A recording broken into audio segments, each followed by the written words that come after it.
배심은 산단하잖아. 배가 힘이 없어.นี่สลาเฮียนนี่ก็ได้ระเบิด30ให้พระทอมมือนี่คือ30ครั้งเลยคือกำหนดระเบิดเติม30โดยกิโลเลย50นี่เจ้าเนี่ยท่าแต่นอกมอขอยทางขอยนี่คือ50แต่แต่ทางมุกติดคือกำหนดระเบิด30ได้ขาดอันนี้คือเจดมอนสลาเรียนกีฬาแบบนี้นี่สลาเรียน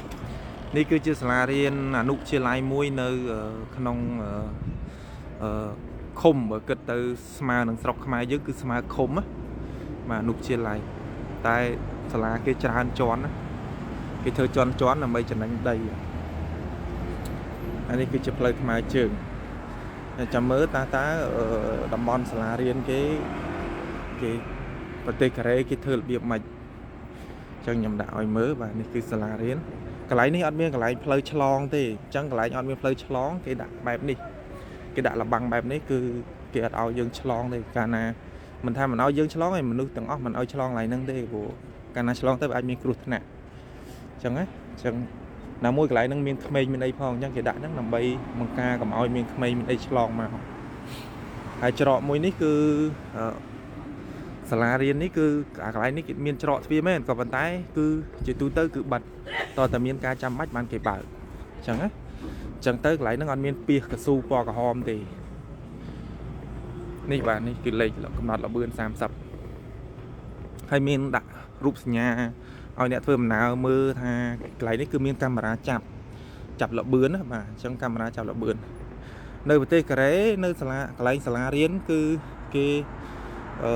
ไหลน้ำมันสลาเรียนนั่นแบบสันเจริญมือฉบับคือคน1 ปีเป็นในทงนเชียงในไหลทอมปัตนาจังđường mới ní bà lại ní cứ đo tầm mon đây dương trời trong bây giờปูnhững cái đạn pia su bọc kho mẹp ní mà cái pia su bọc kho mẹp ní hay miên camera hàng một nút chập là bướn hay nâng lương stop tới hàng một nữa lương stop nhầm thọt tranh bị đại giống vì cả cọp tí vào nhầm bà đã còn trong cái vì con sơn bị luôn lo tí xong mà chia sài không còn mình ta hay ta chọn chạy lên từ đó là chia pro mai có đôi chia bong bồn nó khá nhiều ở bàn squall thà ta từ cái điệp trong là việc mấy trong phu ở sập tập hiệp sơ np là chlong từ sả riêng chọnនេះគឺ ba cả chân trai mà chọnនេះគឺ ba chân trai chẳng lấyនេះគឺ cái đã cầm nút chlong nó ní po lương màនេះ lấyនេះគឺ stop rồi po lươngនេះគឺយើងកន្លែងយើងឈររងចាំចឹងនៅពេលដែលភ្លើងនោះលោតខៀវគឺយើងអាចឆ្លងបានអញ្ចឹងគេដាក់សញ្ញាបែបនេះហើយនេះគឺសាលារៀន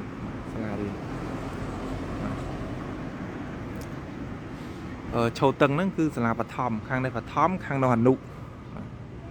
សាលាជាប់គ្នាបែបហ្នឹងបាទអញ្ចឹងកន្លែងនេះគឺជាកន្លែងឆ្លងបាទគឺបែបនេះបាទនៅពេលដែលនេះគេឲ្យយើងមើលនេះលោតភ្លើងពណ៌បៃតងនេះយើងអាចឆ្លងទៅបានបាទកូនសិស្សគឺឆ្លងទៅតាមនេះចឹងទៅឆ្លងហ្នឹងហើយកន្លែងហ្នឹងរថយន្តអាចថាត្រូវតែឈប់បាទអត់អាចល្មើសបានទេបាទហើយមិនអាចបើកលើសហាគំនូសនេះនឹងបានទេតើតែភ្លើងអនុញ្ញាតឲ្យទៅបានអាចទៅបាន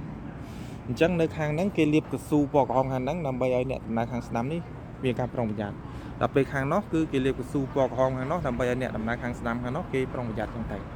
បាទអ្នកបើកបរអញ្ចឹងប្រទេសគេគឺគេរៀបចំបែបហ្នឹងតើនៅតំបន់កន្លែងដែលសិស្សត្រូវឆ្លងកាត់ទៅចូលសាលារៀនហ្នឹងគេរៀបចំរបៀបម៉េចបាទទី1គឺគេមានការដាក់មិត្តសញ្ញាចរាចរណ៍ឲ្យត្រឹមត្រូវបាទគំនូសឆ្លងថ្នល់នេះគឺច្បាស់បែបហ្នឹងគំនូសឆ្លងថ្នល់ទី2គឺដាក់លបាំងការពារបែបនេះគឺអត់ឲ្យសិស្សហ្នឹងឆ្លងកាត់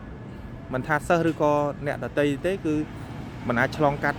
ផ្លូវខុសពីកន្លែងតំបន់ដែលគេឲ្យឆ្លងកាត់បានទេគឺគេដាក់បែបហ្នឹងអញ្ចឹងបើឆ្លងកន្លែងហ្នឹងអត់បានទេគឺមានតែច្រកកន្លែងនេះមួយគត់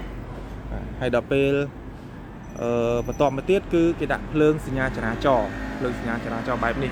គឺដាក់សញ្ញាចរាចរណ៍បែបនេះដើម្បីអីគឺយើងត្រូវតែគោរពសញ្ញាចរាចរណ៍អញ្ចឹងទៅគឺសិស្សមានសុវត្ថិភាពខ្ពស់ជាងការដែលយើងស្ពះសុំផ្លូវបាទកន្លែងហ្នឹងហ ហើយមួយទៀតគឺមានកាមេរ៉ាចាប់ទៀតបាទកាមេរ៉ាចាប់រូបភាពបាទចាប់លបឿនចាប់នោះកាមេរ៉ានោះបាទចាប់ទាំងលបឿនចាប់ទាំងរូបភាពបាទកាមេរ៉ាមួយហ្នឹងចឹងខ្ញុំថតតាមជុំកន្លែងហ្នឹងទេបាទនេះឥឡូវពណ៌ខៀវហើយចឹងពណ៌ខៀវយើងអាចដើរទៅបានពណ៌ខៀវយើងអាចដើរទៅបានចឹងសិស្សសាលាក៏ដូចគ្នាដែរបាទសិស្សសាលាគឺគេដើរបែបហ្នឹងបាទឆ្លងបែបហ្នឹងយើងអត់ចាំបាច់ត្រូវធ្វើរបៀបដូចថានៅប្រទេសយើងត្រូវស្ពះសុំផ្លូវសុំអីទេបាទកន្លែងហ្នឹងយើងមើល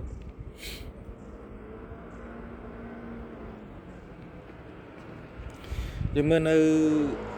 ប្រទេសកូរ៉េគេមានកន្លែងនេះមួយទៀតបាទគេដាក់ហាមនេះក្មេងឃើញទេបាទក្មេង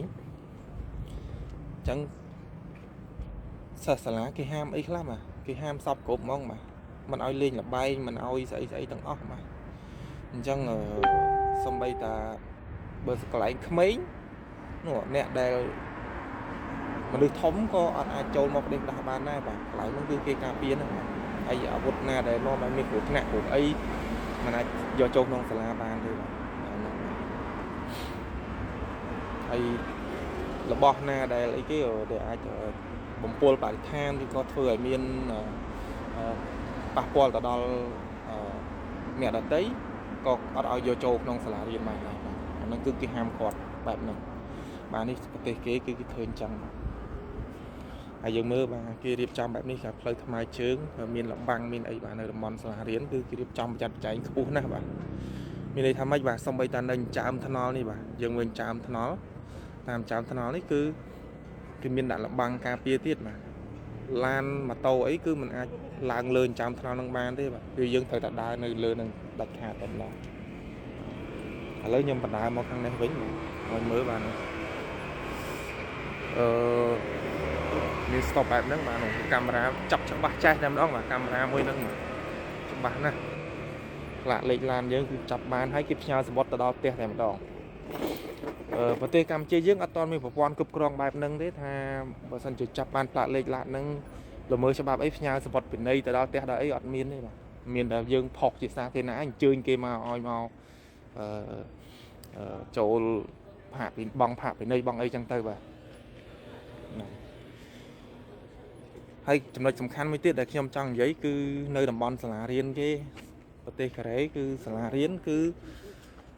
តែងតែមានបណ្ដាញមធ្យោបាយសាធារណៈតបជាប់ជានិច្ចបាទនេះគឺជាកន្លែង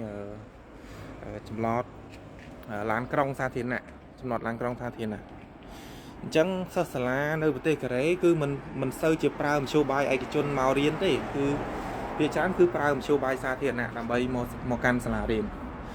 បើសិនជាមធ្យោបាយឯកជនរបស់គេគឺកង់បាទជាទូទៅគឺកង់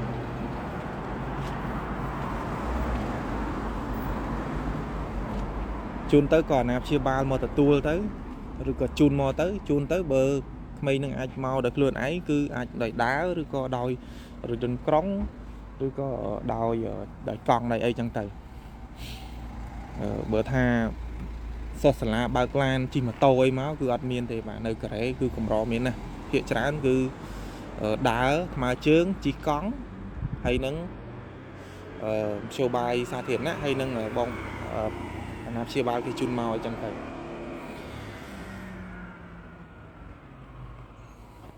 បាទអញ្ចឹងរំលឹកមកវិញគឺចង់និយាយថានៅតំបន់សាលារៀនរដ្ឋាភិបាលកូរ៉េគេគិតគូរបែបហ្នឹងបាទគ្រោះថ្នាក់សូម្បីតែកើតមានឧបទ្ទហេតុមួយករណីក៏ត្រូវបានរដ្ឋាភិបាលគេយកមកសិក្សាដែរ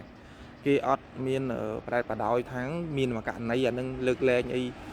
វិជាពេលអត់ទេបាទមកករណីក៏មិនអនុគ្រោះដែរកើតមានតែមកករណីក៏មិនអនុគ្រោះដែរត្រូវតែយកមកសិក្សាភ្លាមបាទមិនអញ្ចឹងទេពលរដ្ឋគេរិះគន់ពេញណាពេញណីលើហ្នឹងក៏អីអង្គុយមិនក្តៅក្តិតទេបាទកន្លែងហ្នឹងអញ្ចឹងបាទអញ្ចឹងជំរាបអញ្ចឹងយើងធ្វើនេះគឺខ្ញុំមិនមែនចង់ប្រអាប់ប្រទោសប្រទេសយើងទេគឺចង់ឲ្យប្រទេសយើងល្អដូចគេដែរបាទខ្ញុំមើលឃើញថាគេធ្វើបែបហ្នឹងល្អអញ្ចឹងទៅខ្ញុំចង់ឲ្យរដ្ឋាភិបាលយើងធ្វើអញ្ចឹងដូចគេដែរអញ្ចឹងហើយទើបខ្ញុំថតរូបភាពបែបនេះយកទៅផុសជាសាធារណៈដើម្បីចែកម្លែកទៅដល់ពេលដែលយើងឃើញទៅរដ្ឋាភិបាលយើងចៃដន្យអីយើងជាពលរដ្ឋចែកម្លែកបន្តិចទៅរដ្ឋាភិបាលឃើញកាលណារដ្ឋាភិបាលឃើញរដ្ឋាភិបាលគាត់គិតគូរបាទបើអាចឆាប់ធ្វើលឿនជាងអ្វីដែលយើងមិននិយាយសោះ